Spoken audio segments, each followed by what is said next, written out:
Well, hello again. This time I wanted to talk to you a little bit about this past month, which was June.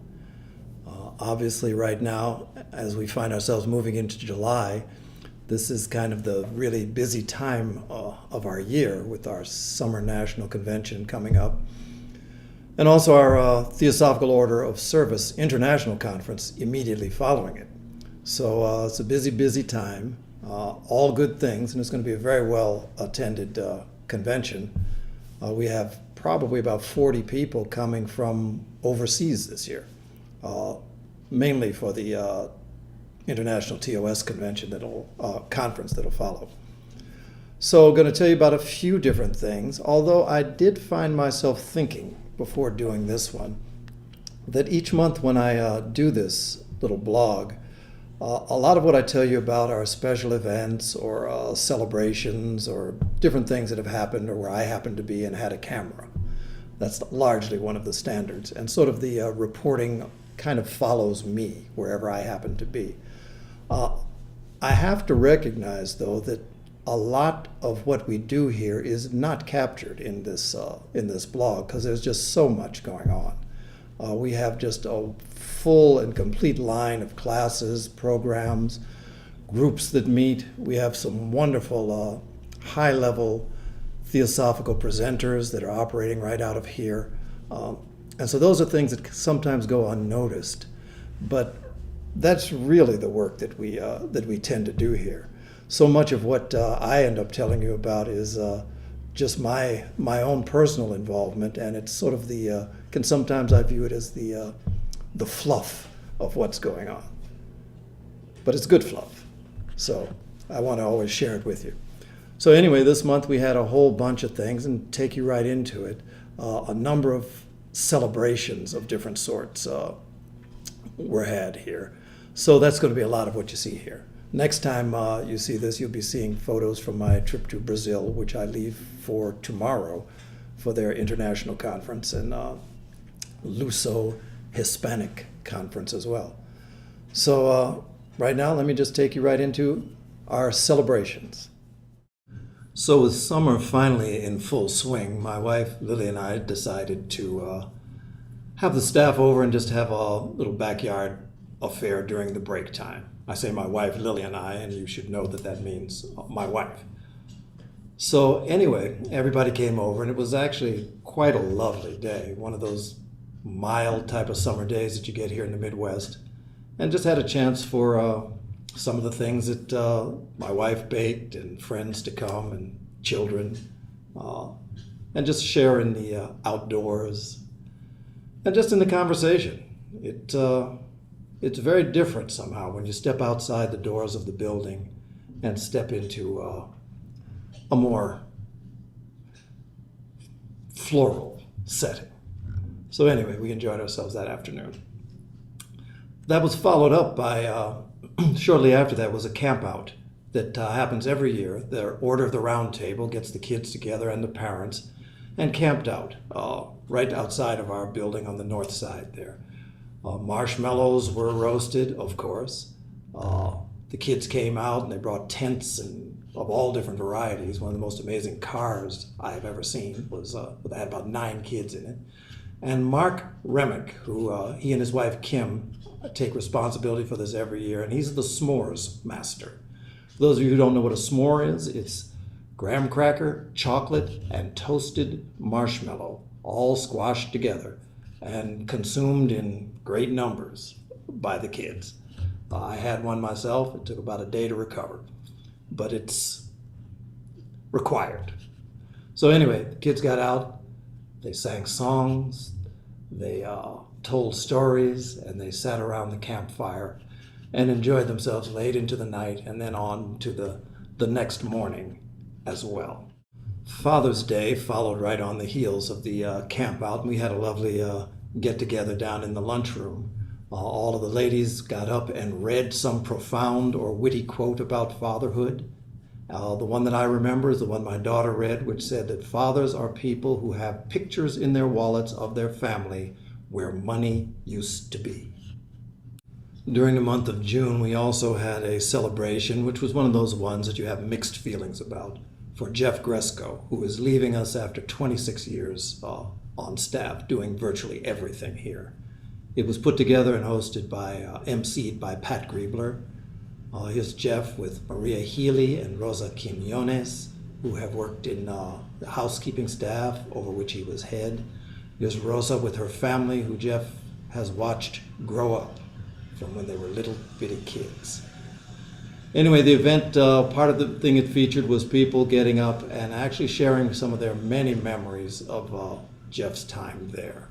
One particularly moving speech was by Danelis Valcarcel, who came here about 5 years ago. And in talking about Jeff and all he meant, just moved everybody to tears. We were also joined via Skype by Steve Schweitzer and Betty Bland and David Bland. Steve has been around Jeff since Jeff came. So we got to kind of hear their input, and they got to talk to Jeff.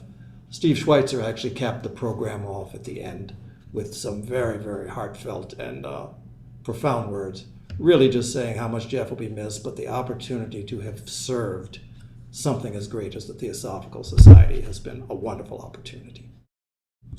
We also had some visitors during this time. Mr. Panu Manikam on the left, who is local, brought KP Chandrasekaran from Chennai. And also the parents of Juliana Cesano, our publicity chief, who came, Jorge and Stella, who Jorge was the past president of the Theosophical Society in Argentina. And Yaima Nunez, who is formerly of Cuba, now living in Michigan, came to visit. We also had a special and unusual program for us, The Art of Comforting Your Child with Therapeutic Touch. Marilyn Johnston, who is a professor of nursing and a nurse, also trained by Dora Kuntz in the Therapeutic Touch method, conducted the workshop. Parents brought their kids, and she showed them just basic sorts of techniques for using therapeutic touch and as an energy for healing and for comforting children. It was something that was very, very well received. And it wasn't all mothers, by the way. Fathers came, and fathers also learned about some of these methods that have been so practical and so tested over time. It's really a marvelous way of using these sorts of abilities and the training that goes into it, because it's something that really has an immediate effect, not only with adults, but with children as well. Parents seem to love it, and the kids seem to get into it and respond as well.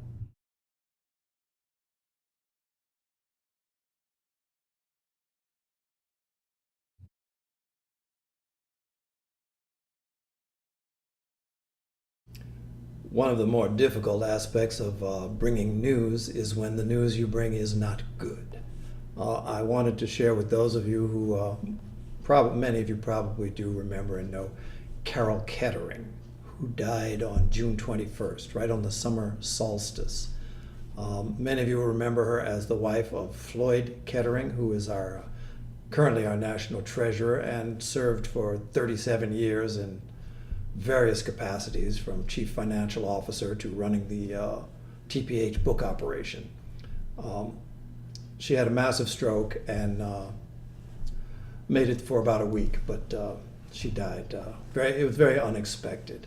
Many of you also will know her because she was deeply involved in the Theosophical Order of Service 30 some odd years ago, when she started the Humanitarian Service Project, which began right here at Alcott as a drive for Christmas gifts for 35 needy families in the area. It expanded to the point where now Karole, who was quite the visionary and quite the compassionate soul, they had to move into a huge warehouse.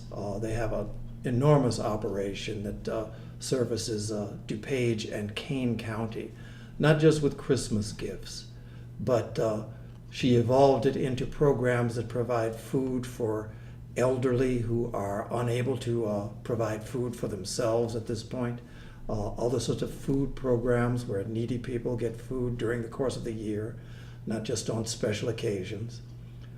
Programs that provide for children's school supplies, who would not otherwise be able to have it. She did it in such a way where it was not just what you didn't need that was given over to the organization. She only wanted the kids and the people to have the best. So it was new products, fresh new foods. And so she was able to find contributors to this vision that pitched in and helped to make it happen from all over the community. She's really remarkable, and she will be deeply missed by all who knew her.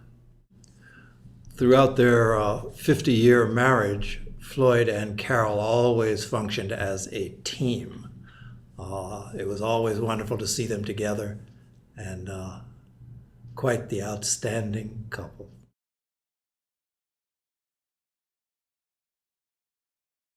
And just so we never forget that no matter how things turn, life does go on. We close with the ever photogenic Ellie, daughter of Vanessa and Christopher Dixon.